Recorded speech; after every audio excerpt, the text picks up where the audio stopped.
How to save a video on your TikTok app. Hi guys, in this video I will show you how to save videos on your TikTok app easy and quick.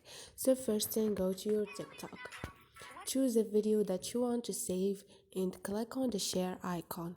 In here you can scroll over and you're gonna find save icon, save video. Click on it and you're gonna save this video to your gallery. If doesn't help, you can go to your profile, click on those three lines up there and click on setting and privacy. Now scroll over and you're gonna find report a problem. You should know that if there is a private account, you can save their videos, but if you have this problem or all the videos, you can click on report a problem and report your problem here, and they're gonna solve your problem. So this is it guys, hope this video was helpful to you. If you like the video, don't forget to subscribe and like.